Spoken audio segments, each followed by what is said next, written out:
what's going on in the world of Moon Knight? Any comments whatsoever? I can tell you right now. I wish that they'd make up their mind. I think you said, Nolly, something about um they're not going to make it because they keep changing the storyline with. No, so I think, in my opinion, so Moon Knight did good enough that fans were asking for a season 2. There were initially no plans for a season 2. Right. But it was talked about so much that teams kept meeting about it. I wish they would make up their mind. There is rumor about a movie, but I just read an interview that the showrunner for Moon Knight did, and he said that there's no talks of a movie right now, that he doesn't know how the rumor started, but he does keep in contact with Marvel, because he says with Marvel nothing is ever finalized. There's always opportunities there, is what he said. I wish they would make up their mind. I wish they would give us something, because I feel like they've introduced so many characters to fit the storyline that they're now abandoning, and so now I'm worried we're not going to see these people again. Yeah. Like, what do we do? They gave us a whole new superhero. They gave us a whole another realm, like this whole behind the, and we're not supposed to do nothing with that. Like, I'm one of the few people. I think me and Ty are amongst the few that didn't hate Moon Knight. That thought it was. I thought it was good. Yeah. You know what I'm saying? I mean, I thought it was good great. too. I loved it. Maybe not phenomenal. Yeah, I think it fucked some people up in the middle when it did the Fight Club thing, and it kind of, oh wait, this what you thought it was, it wasn't, which is also kind of some WandaVision type shit.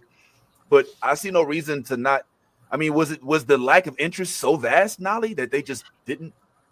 I think we're in a part where, so Marvel has done so good with their cinematic universe up to a point where pre-SAG-AFTRA strike, they were on a high. They were just coasting. They were like, we could give these people whatever and they would eat that shit up.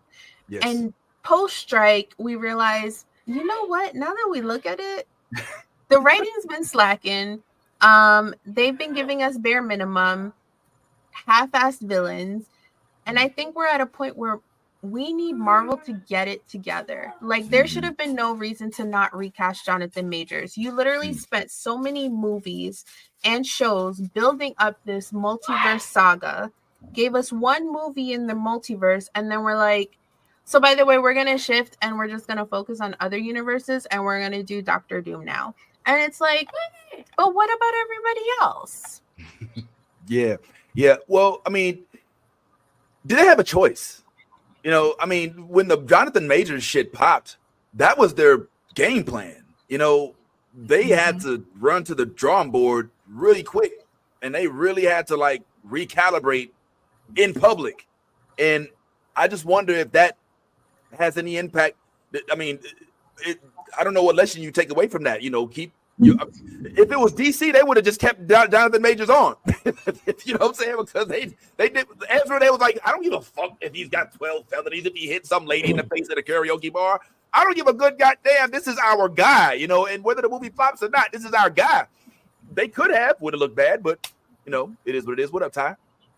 I was just gonna say, like, when it comes to Moon Knight and specifically, everything that happened with Moon Knight happened pre-Jonathan Majors. So they made the decision, whatever decisions they were going to go with prior to any of the stuff that happened with Jonathan Majors happening. What I think with this character specifically, I think what they did was they introduced him, they gave you an origin story and introduced him. And now what you will see is maybe he doesn't have a series, but he'll have multiple roles within other properties within the MCU. So if they're doing the Midnight Suns, you're gonna see Moon Knight. You know what I'm saying? If they do other movies or other properties that like kind of delve into that universe or delve in, or like kind of splice into some of these multiverses, then you'll have these characters again. So you may see multiple characters that were in the Moon Knight series within other properties within the MCU. Maybe they didn't feel the need to go as deep with the storyline of Moon Knight as they do with certain characters. Right. And maybe that was the reasoning behind it. Maybe Oscar Isaac has, maybe they have a different role that they want to do with him. I don't know. We don't know. but but ultimately, what we do know is that this had nothing to do with Jonathan Majors. Whatever they were going to do with Moon Knight, they had already made that decision prior to any of that stuff.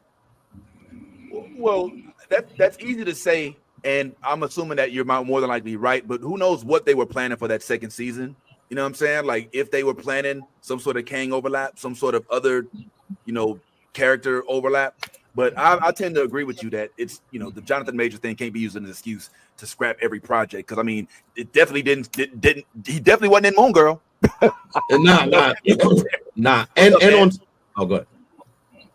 Oh, I was just going to say real quick, some of the storyline that they introduced in Moon Knight season 1 absolutely tied into the Jonathan Majors Kang storyline, right? Okay. They was tying him into the Rama Tut character, that little pharaoh dude that we They saw were. at the end. That's true. Yeah. So they had little Easter eggs in there. And like, I think a lot of his story was about to depend on that. They did have like a video online, I want to say last summer, with Oscar Isaac and the directors doing like set visits in Egypt. So they were going to continue to they were really going to start to go into that storyline. And now that they've abandoned it, I don't think they could figure out a way to write themselves forward with this character in that type of story. Yo, Ty, he has a point. Like, do you remember when we were at the end of, I think it was the Ant-Man 3, and they introduced us to the Kang Dynasty, and one of them was Rama Tut. And so that's my point. Like, yeah, Moon Knight wasn't necessarily Jonathan Majors or Kang centric, but I think that what they're doing now is trying to purge the entire Marvel plot of Kang. Like, instead of like just rehiring a good version of Kang, they're saying, nah, fuck that Kang plot. Now it's about Doctor Doom. Now it's about all these other things. And one of which, of course, even though it's just a one-off, I'm loving the fact that Storm is coming back in What If, even though I think there's a little bit of fan service there. So maybe that's the thing. The only reason I said what I said is because initially, and this is not the first, like I said, this is not the first report that Moon Knight there would not be a season 2 of Moon Knight. As shortly after the first season of Moon Knight, they came out, or there were articles that said that there would not be a Moon Knight season 2, and all of that was prior to any of the stuff that went on with Jonathan Majors. So that's why I said, like, they had already made a decision to not, like, this may be just them coming back and doubling down for those who may have not seen that when the post or the articles were coming out. And it could be like even though Anthony's saying that Rama Tut was one of the gods, one of the Egyptian gods, the storyline was more based around the one that was trying to take over. I don't remember what that specific god's name was that at the end became a big, huge, version of itself and crushed the cities like Snoop did in the what I'm saying, when Snoop came through and crushed the buildings. What I'm saying? So back to I mean, yeah. So for me, I just feel like whatever was going on within that whole issue, whether it was the directors or whether it was the actors or whatever, they had already possibly committed to not having a season 2. So wherever we're at now, yeah, okay, cool. We definitely are not having a season 2 because we're not going in that direction with the storyline. And that's the case. But I just feel like some of these characters, and sometimes you're going to get this with specific characters, is you're not going to get the in-depth storylines like an Iron Man or a Thor or a Captain America, where you get multiple properties of these characters. You may just get certain characters that get introductions into the world of the non-comic book reader, and so the casuals can get introduced to these characters that maybe the comic book world is already familiar with. Well, they better be careful with that, because everybody ain't about that life. You know what I'm saying? Everybody don't want to just be introduced to somebody and have them cast aside and then be like, whatever happened to so-and-so? Because they introduced a whole new Egyptian hero that's not even in the comics. They introduced a whole new elephant chick. You know what I'm saying? Like they The had a whole elephant bunch of shit going on. Yeah, you remember the elephant lady came out? Yeah, Like, the god, yes. She was like, like, did I eat that acid too fast? Like, okay, what kind of pack is this? How much THC is there? Yeah, I had to really go. What is So it, hippo? that's crazy. It was a Hippo, hippo. my bad. Power Hippo, rat. elephant. You know, I watched too much Power Madagascar. I confused. You know, freaking. My bad. That was funny how the hippo and the giraffe. Whole side story. ADHD kicking in. Let's move on. All right, so that was interesting. Nolly had something. What's up, Nolly? Please. So recently Marvel announced that to fix the MCU, they're going to only give us 2 shows a year and fewer movie releases. But I think that they're still missing the point. Yeah. We don't have superhero fatigue. We have shitty story fatigue. So you Yes. could limit releases, but if the quality ain't good, then baby, like, what are you giving? Like, and then they don't want to introduce new characters and they want to focus on familiar characters and stuff. So then why did we spend all these years introducing all of these people? When are we going to see She-Hulk again? When are we going to see Moon Knight again? Like, yeah, Vision is getting a show, but then I bet you're going to introduce more people. And then when will we see them again? Like, they've been setting up things like Young Avengers and shit. And now it's like, but so we're not going to introduce new people. So are we not getting Squirrel Girl? Are we finding Tommy? Like, what's happening? Yo, what's up, Anthony? This just adds into a little bit of why I like kind of don't watch Marvel anymore. Is like Nolly said, we're not tired. We don't have superhero fatigue. We have bad writer fatigue. They have this habit of like introducing all these things and not following through on them. I don't think Marvel has a plan. I feel like they're taking this stuff day by day. And it feels like Marvel is trying to train the audience to no longer expect an overarching story. They want to be able to just do one-off projects with their characters and that be the end of it. I don't think they have a plan for Werewolf by Night to come back or for Man-Thing to come back. Yo, that was dope. I agree, but I don't think they have a plan for them to come back. I think Right. they wanted to just give those directors, those actors an opportunity to experiment with the Marvel budget in the Marvel world and then just it be a one-off. Now we're starting to get these things like Echo, which they tell us like, look, don't expect this to lead into the larger multiverse saga. This is just a one-off. Maybe Echo will appear in Daredevil. Maybe she won't. You know, that could be the end of it. So, you know, that's just the way that Marvel is trying to train us now to no longer expect an overarching story because it makes it harder for them to write it right through it. Like they struggled with this saga so far, this multiverse saga. This is nothing like the Infinity Saga. And they're trying to train the audience to get out of that mindset, even though we're trying to let them know this is why we're here, right? Like I'm not here for one-offs. I'm here for the long-term investment of this long overarching story. This is how you got me. Right. One-off projects is not it. And I'm just, you know, for me personally, I love and support everybody who's still watching Marvel stuff, holding out hope that it's going to get better again. I do too. But until it does, I'm with a lot of audience. I'm checking out. You're not alone, and you're definitely not alone. And I mean, dare I say, I absolutely have had the whole, oh my God, what is Marvel doing? I don't want to call it a phase, but the acceptance of like, yo, this is not the Marvel that gave us Infinity War.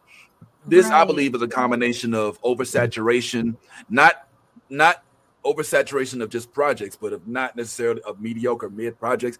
And I still put Disney at the center of this. I think the Disneyfication of Marvel contributed. I think one of the things that you lose when you give all of your product access to a major corporation like Disney is you start watering it down because of toys and because of rides and because of, you know, you want to have thank God Deadpool was like, nah, we still rated R. Thank God hopefully Daredevil doesn't come out in PG-13 form and it's still mature audiences only. We better get a 5-minute long action sequence where he beats the shit out of somebody through a cab, out of elevator, down the elevator, you know, shaft. Like I love those freaking long ass. So I think that to announce that you're going to scale back on your projects is one thing, but it only means that those projects have to be 10 times better because if we're going to get less than what you're putting out, that means that you have to be actually better.